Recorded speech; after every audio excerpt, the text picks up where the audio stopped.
Morning, America. We are in Haines, Alaska. Haines, Alaska is right across the bay from Skagway. And I come down this way and we're going to take the ferry across this afternoon over into Skagway.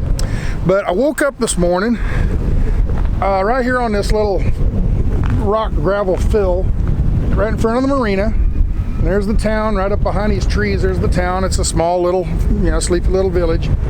And it's got all the conveniences you need, grocery stores and gas stations and all that kind of stuff. I even saw a little clinic in town. So it's a nice little town. And over here, you can see more houses and stuff over here. Anyway, I'm sitting here this morning, wake up, and let me show you inside here. All right, this is the inside of the van. Let the camera adjust. And where the clothes are hanging up, I take those clothes and I set them down here at night. And there's a pillow right there, and my head's up at that end and feet down at this end. And there's a window right there. And every morning, it seems I position the van to where I think I'm going to have a nice view. Wake up in the morning to something pretty. So I'm sitting here looking at I wake up this morning and I look out the window, and this is what happens. Yeah, exactly. I wake up and there's a cruise ship out here. So that's you don't see that every morning out of your window. So there's a Holiday America Cruise Lines. I didn't know they put a ship in here. I didn't know that. I knew they were up in Skagway, and last night when I'm sitting here, I saw a few, there was like 3 of them. Must be noon. There was about 3 cruise liners, just like this one here, but they were white. I think they were Princess America. This is Holland America. But anyway, the Princess America lines, they went down through there, and here's a view of one of them. And this is at night. They're all lit up and everything. Anyway, I'm sitting there and I got one of them, and I sit there, and next thing another one comes by, and then another one comes by, and it looked like all 3 exactly the same ship. I'm sure they were slightly different, but they looked about the same from this distance. So anyway, what is in Haines? Haines, it's a small little fishing village, small town. There's some of the older houses up here. Well, behind these trees is the main part of town, and this is, there's a hill and it drops off down into the marina here.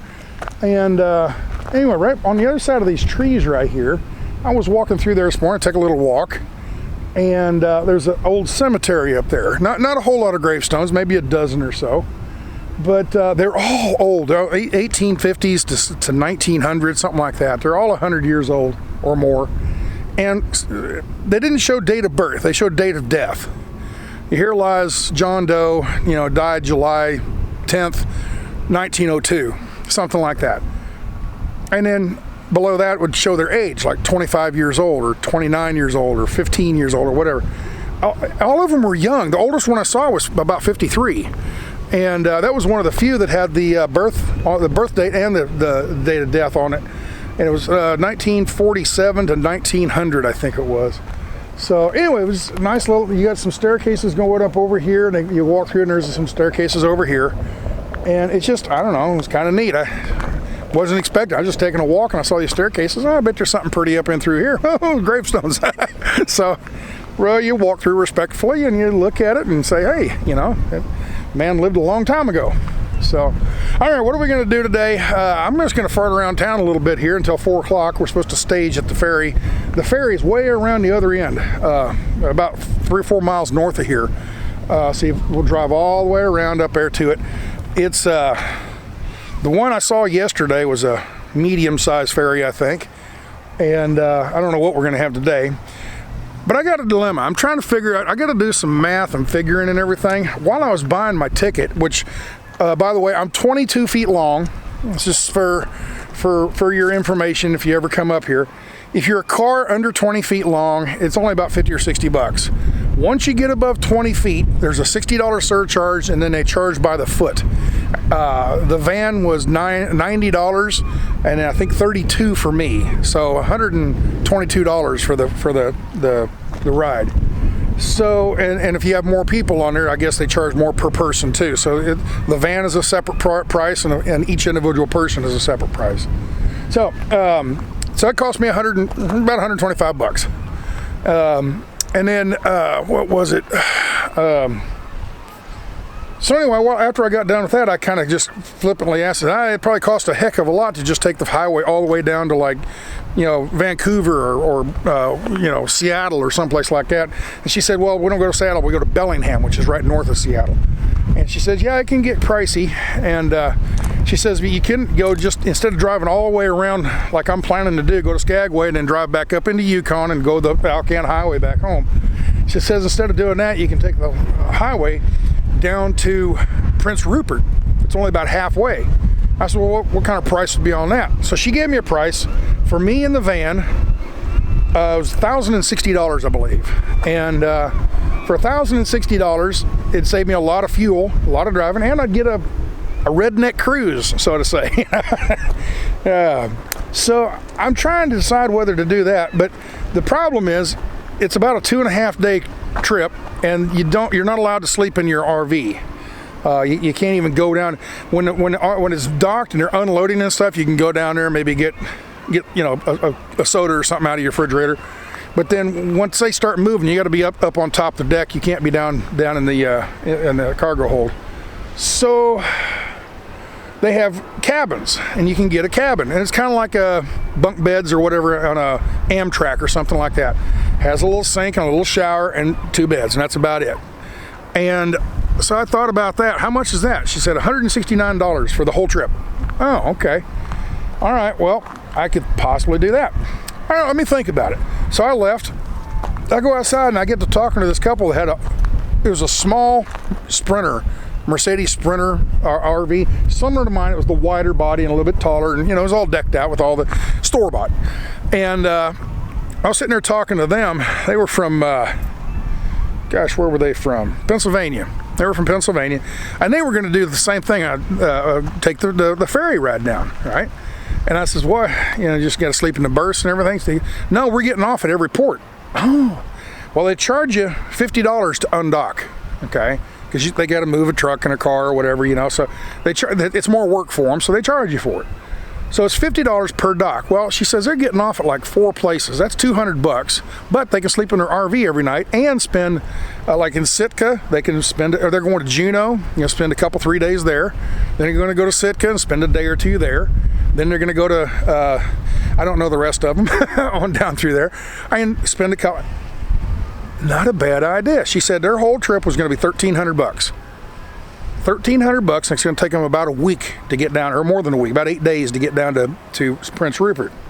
So I've been really thinking about it. I don't know if I'm going to do it or not, but I'm going to put a pen and paper to it tomorrow when I get over to Skagway and sitting there and just watching the harbor and whatnot. I want to put a paper to it and see if it's going to cost me $500-600 in gas to go back up through the Yukon. Well, that knocks the price down to a $700 cruise then, huh? Or $800 cruise. So, and it's not a cruise, it's a ferry ride, but you get the idea. So instead of these people getting off here and they go over and get on a bus and they take a little tour around town, or they just get off and walk through town. Here you go, see people right over here on the sidewalk walking around, and all they have is the range of their feet or paying for a bus. I'd have this to go travel around all over the town, go back up in the mountains and stuff, and make it where the bus would take you up on top to see a glacier. I just drive up there. So it's a thought. I'm going to put pen and paper to it and see what I think.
told us about Speedy.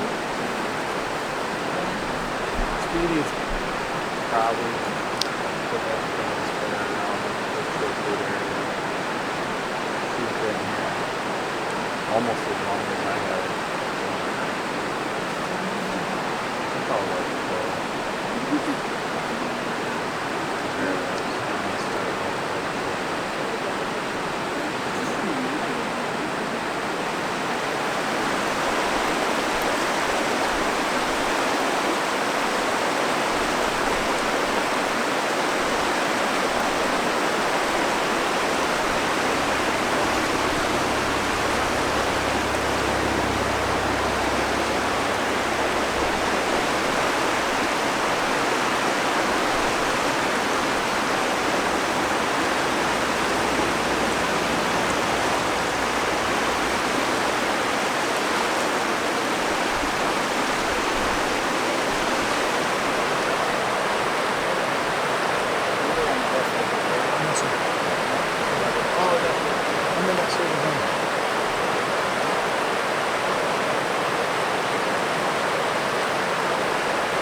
I almost don't want to talk. It's so quiet and serene around here.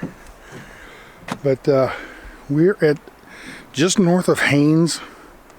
We drove up here and there's a bear viewing. We just saw some bears. There was a brown bear. I always thought they were grizzlies, and they said no, grizzlies are up in the mountains eating rodents and stuff. The bears that are down here eating fish, they're called brown bears. I said, well, what about a Kodiak? And they said a Kodiak is on Kodiak Island. And I guess they're a bigger bear. So, but anyway, we come up that river that we saw the brown bears. That was a mother. They call her Speedy. She has 3 cubs almost every time. Every 3 years they reproduce, and she always has about three cubs. So she's had like 3 sets of 3 now, or something like that. And the locals have gotten to know her, the tour guides and stuff. That's what they were telling me about her.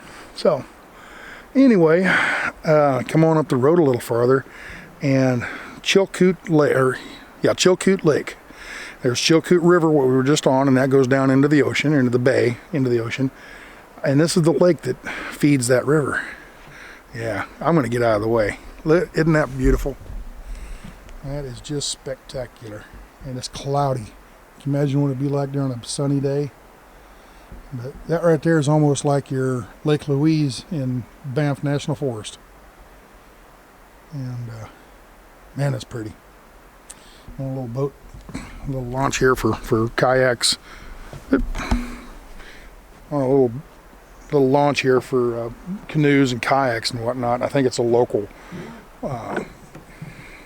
place up here that gives tours. But I'd like to just jump in one of them and take off, but it's not mine, so I better not do that, huh? Man, it is pretty up here and quiet. It's so quiet. Except for that noisy guy with the mustache. But there's the boat launch. And what it is, the water flows in from here, goes across the lake, and goes down there, and it starts dropping off, and it goes down through that little valley, and goes, maybe a mile or so, and then it goes into the bay. It is beautiful. Talked to the park ranger, and she said it gets cold and everything, but she says it's a temperate forest, or something like that she called it. It says just like Seattle. So if you could live in Seattle, you could live here. So she says we get our big snowstorms. I get 4 or 5 feet of snow in one big old storm, but then within a few weeks it's melted and it's back to kind of like Seattle weather. So it was awful pretty. I just saw a little minnow down here. Well, I'm going to go check on the. It's getting close to 4 o'clock, so I'm going to go down and check into the ferry, make sure I don't miss that.